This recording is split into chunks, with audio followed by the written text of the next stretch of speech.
Si vamos a terminar con Hebreo. Vamos al último capítulo, al capítulo 13. Y claro que terminamos, lo dejamos casi ya al final. Porque la semana pasada estuvimos viendo la oración, la doxología, con que Pablo termina esta epístola, donde incluía una invocación, y precisamente invoca a Dios por uno de sus nombres, el Dios de paz, y al parecer apuntando a alguna necesidad que se encontraban los lectores. Nos enseñó que es provechoso también invocar a Dios por sus nombres, según las necesidades que se presentan en nuestra vida. Hizo memoria del Dios que resucitó a Jesucristo, o sea, puse como base de la petición a Cristo, hace memoria de la resurrección, porque no solamente la resurrección confirma la nuestra, sino que ese mismo poder nos puede levantar de cualquier situación que nos encontremos caídos, como dice Romanos 8:11. Mencionó su ministerio pastoral, la sangre del pacto, por la que hizo posible inclusive que nosotros podamos orar. Luego, en tercer lugar, pide por el pueblo de Dios, específicamente para que sean equipados espiritualmente en cumplir la voluntad de Dios en toda forma de buenas obras. Y todo eso lo tratamos la semana pasada, dejando para hoy el cuarto punto de esta oración, que es la alabanza que él menciona. Fíjense cómo dice el versículo 21, al final, ya después cuando dice delante de él por Jesucristo, dice al cual sea la gloria por los siglos de los siglos. Uniendo todo el contexto del capítulo, inclusive no solamente de ese, sino también de los anteriores, donde mencionó el ministerio de los pastores. Recuerda aquí cómo a quien nosotros debemos de glorificar es a nuestro Señor Jesucristo.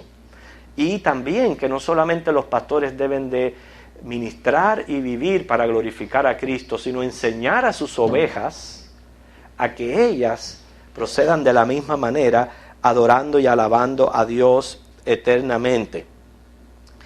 Quiere decir que si se ora para que la iglesia esté en la voluntad de Dios, haciendo buenas obras, se completa pidiéndole al Señor que la iglesia aprenda a glorificar a Dios cuando hace esas buenas obras. Porque ustedes saben, nosotros nos conocemos a nosotros mismos y a nosotros nos gusta a veces inflarnos un poquito, ¿okay? Y a veces es bueno tener el alfiler en el bolsillo, para cada vez que nos tratemos de inflar un poquito, pues darnos un pinchazo y sacar el aire de la vanidad que a veces viene a nosotros y que muchas veces persigue al servicio de la iglesia. Porque hacemos cosas para el Señor, inclusive muchas veces hasta ni las personas no son ni reconocidas. Y hay quizás ese sentir de, ay, mira, a mí no me reconocen. No.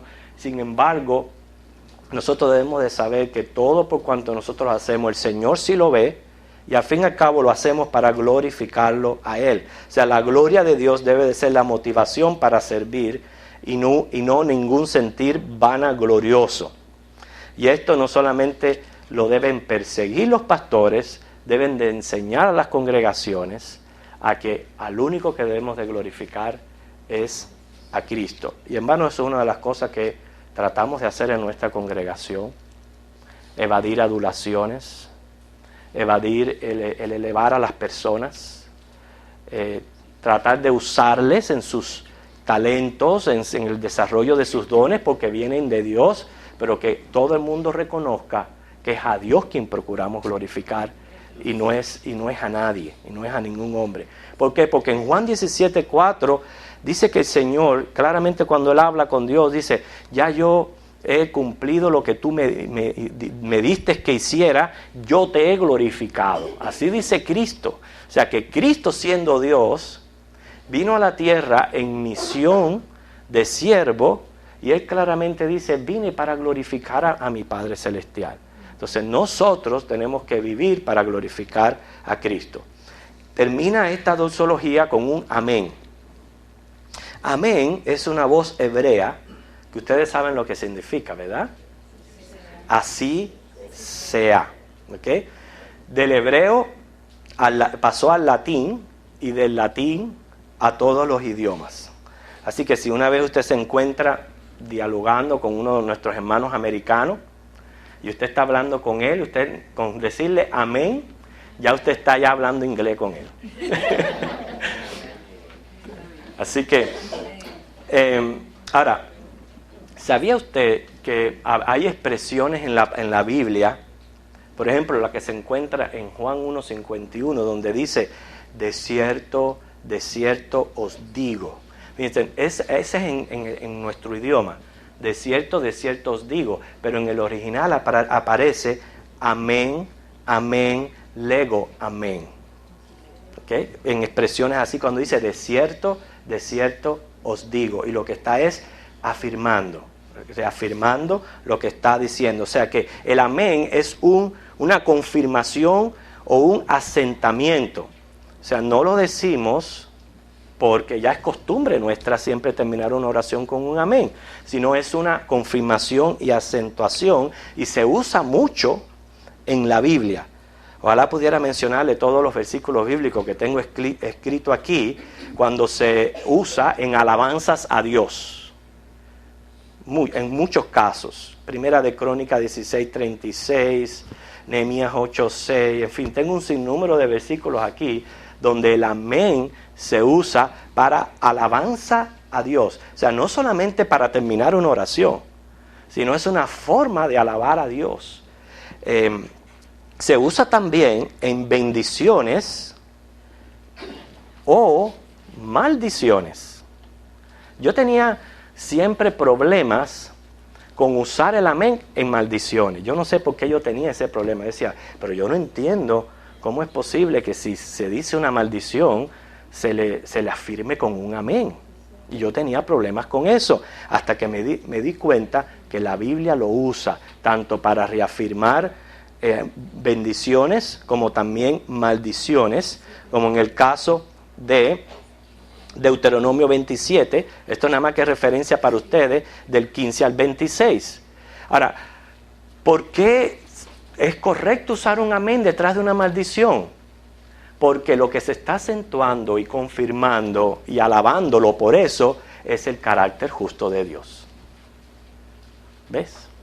Es el carácter justo de Dios. Es lo que se está reafirmando y confirmando cuando detrás de una maldición aparece un amén. ¿Okay? No quiere decir que se le esté deseando a la persona, sino que es palabra de Dios y tanto es recta y justa la maldición como lo es la maldición, porque viene de Dios. Y por tanto lo que se reafirma y confirma es la justicia divina. También se usa en demostrar fe en la profecía y en las promesas, como en Jeremías 28:6. Se noten cuántos usos del amén para decir, cuando usted dice algo, que así sea. Ese es el aspecto que dice, de cierto os digo.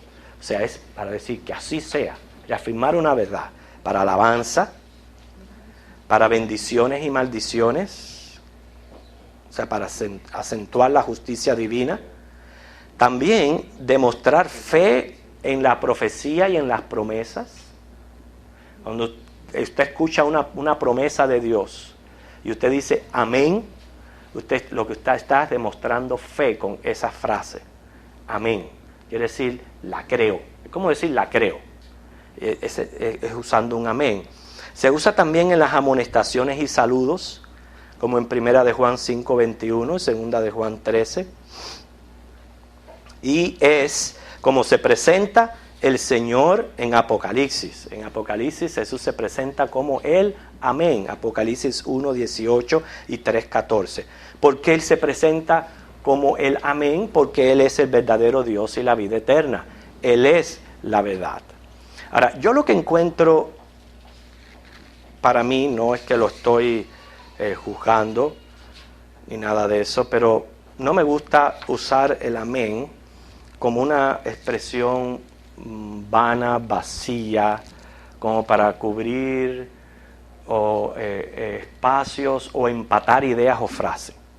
En otras palabras, yo estoy diciendo algo y se me fue el hilo y entonces digo amén hasta que me vuelve el hilo de nuevo y entonces lo estoy haciendo como que ya es una costumbre, se me vuelve una costumbre que pierde completamente el sentir del amén. Y nosotros estamos viendo, dice, no es tomar el nombre de Dios en vano, no podemos decir que el usar el amén es tomar el nombre de Dios en vano, no es así. Muchas veces se usa en ignorancia, sin saber el sentido de lo que es la palabra y de la forma en que se está tratando de usar. El versículo 22 dice, os ruego, hermanos, que soportéis la palabra de exhortación, pues os he escrito brevemente. Hebreos ha contenido mucha exhortación a los lectores. Acuérdense que ya estamos llegando al final de la epístola y el énfasis de la epístola, el sacerdocio de Cristo, o sea, la exaltación de su sacerdocio por encima del arónico, donde se está mostrando el nuevo pacto, aboliendo el antiguo.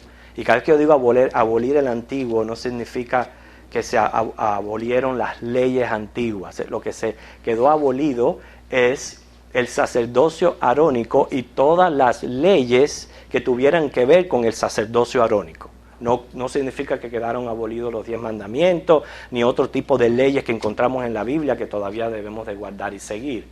Lo que quedó abolido fue todo lo relacionado al sacerdocio arónico, porque en Cristo fue cumplido. Pero los lectores, acuérdense que estaban tan llenos de esto, no olviden que cuando se escribe hebreo todavía se estaba practicando el judaísmo, o sea, la religión estaba activa. Hermano, y no era fácil vaciar toda aquella mente y comenzar a recibir toda la nueva enseñanza. Muchas veces eso nos sucede a nosotros, cuando el Señor nos va revelando sus enseñanzas, nos cuesta trabajo vaciar para recibir. Y es una transición que tenemos que aceptar, que nos cuesta trabajo. Y por eso que el autor de Hebreo aquí les dice exactamente, os ruego, lo hace como un ruego, les pide que soportéis la palabra de exhortación, refiriéndose a toda la epístola. Los dirigentes de la sinagoga de Antioquía de Pisidia invitaron a Pablo y a Bernabé a que les trajese, dice, alguna palabra de exhortación. Un ejemplo que vemos en Hechos 13:15. Fíjense, lo invitan para que él venga a traer palabra de exhortación. ¿Qué es lo que nosotros esperamos recibir cuando nos reunimos a estudiar o a recibir un mensaje del Señor? Que el mensaje sea como. El mensaje tiene que ser de bendición, tiene que ser, hermanos, una mezcla de bálsamo, pero también de vara y disciplina. Si tú te tiras siempre para el bálsamo, ¿qué pasa? Vamos a oler a Bengay. Muchos se tiran entonces siempre para la vara. Y lo que pasa es que la gente viene a la iglesia y sale siempre golpeada, adolorida.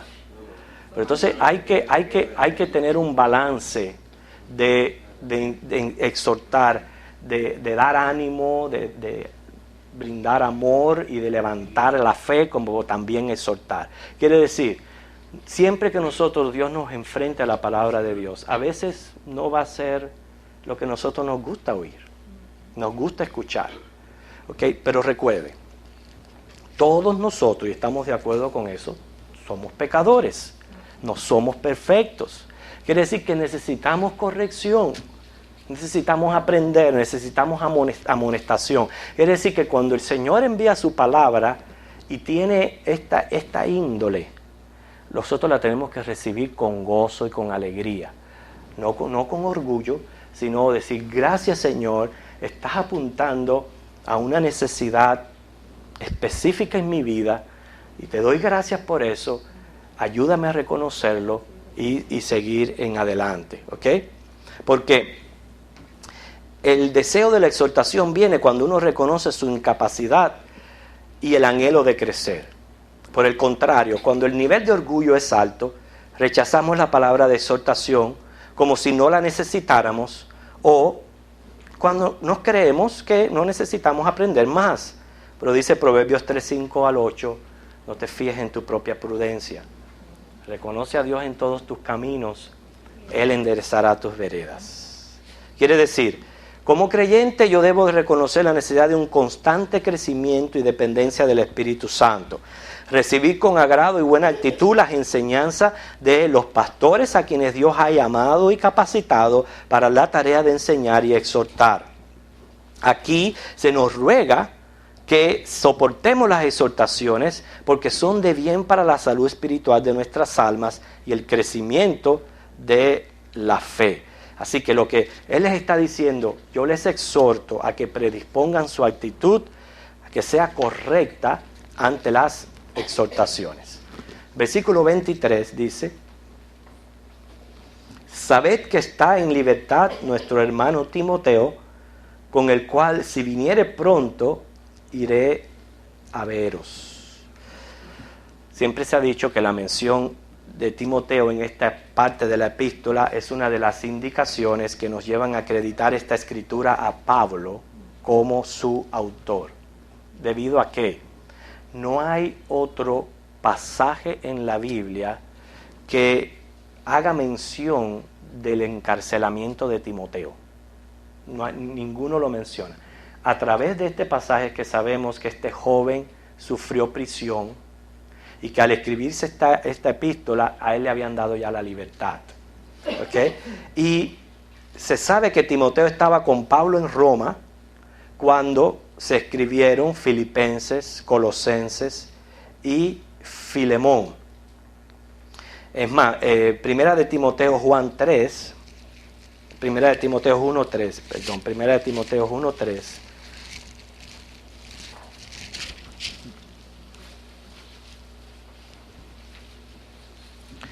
ahí se ve que Pablo le está pidiendo a él que se quede en Éfeso.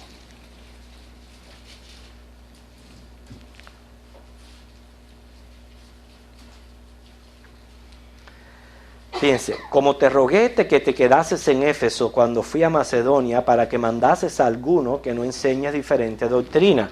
Pero después, en segunda de Timoteo 4:9, Pablo lo manda a buscar.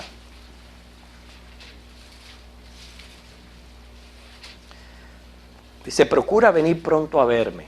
Dice que Timoteo estaba con Pablo en Roma cuando él estaba escribiendo Filipenses, Colosenses y Filemón. Así que el hecho de mencionar aquí a Timoteo es una de las evidencias de que Pablo es el autor de Hebreos. El versículo 24, donde dice, saludar a todos vuestros pastores y a todos los santos, los de Italia os saluda. Señal de la mención de los italianos, significa que Pablo estaba en Roma escribiendo Hebreos. El autor envía saludos personales.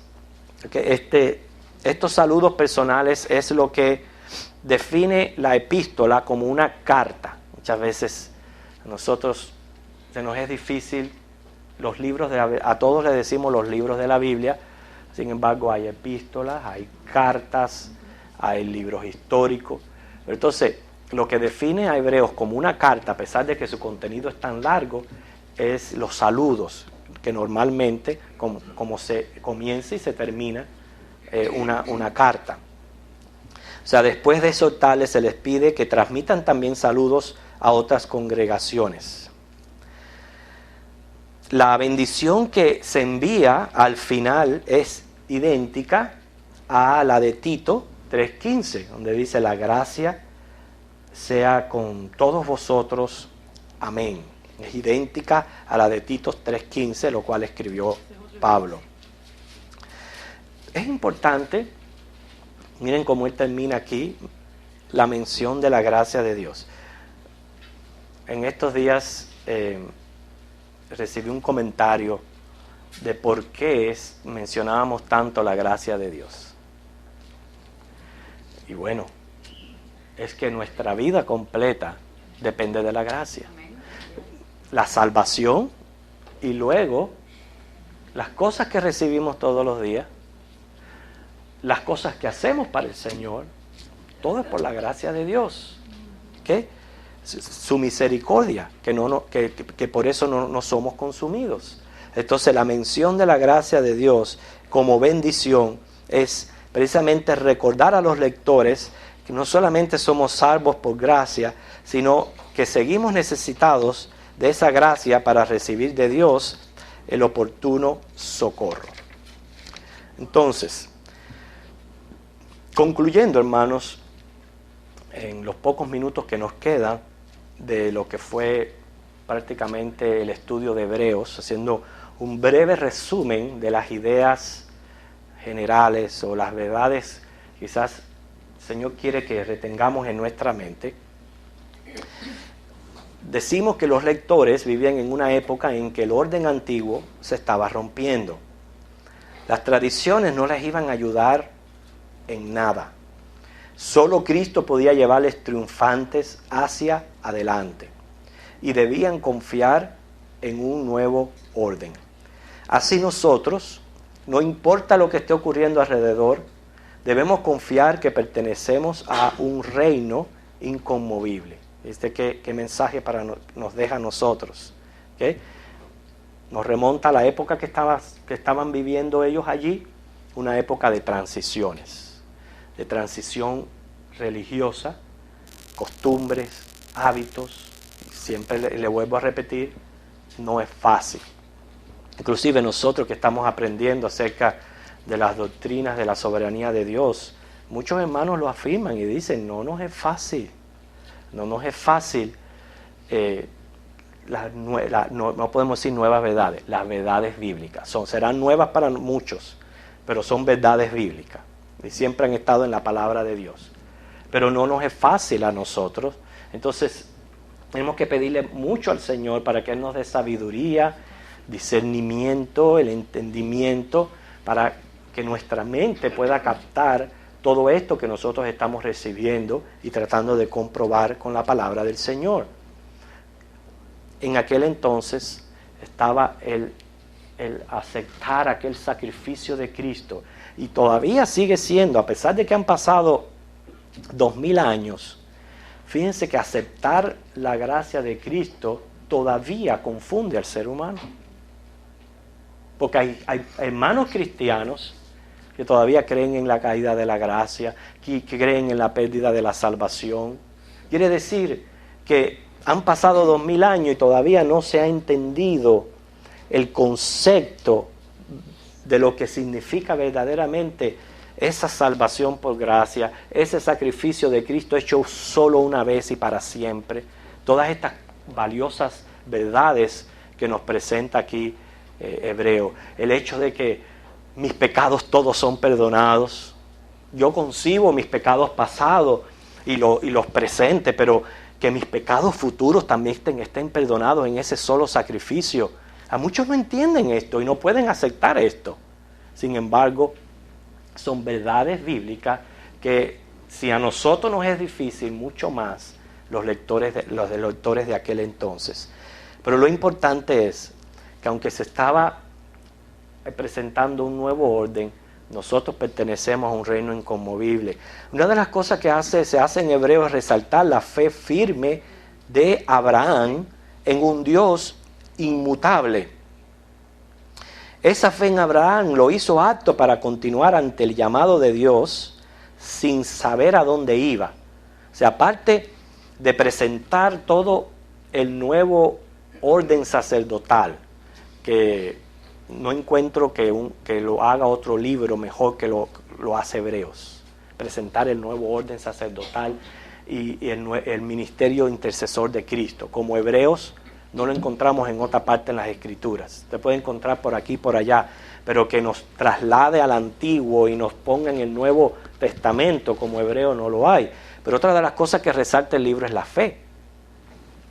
A Abraham se le conoce como el padre de la fe.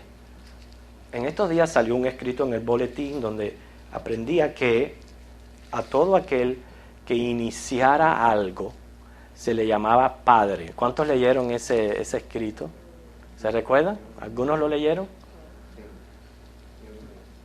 Por ejemplo, el padre de los músicos, Jubal. Se le dice padre porque él inició. O sea, el que inicia se le consideraba padre. Y ahí fue donde yo entendí por qué a Abraham se le llamaba padre de la fe. Porque él inició el camino de la fe. Fue el que Dios cogió primero y lo puso así y le dijo, anda, sin ver. Y él inició ese camino de fe por la cual venimos todos nosotros a ser hijos de Abraham. En ese sentido. Por eso se le llama padre, por ser el iniciador de la fe.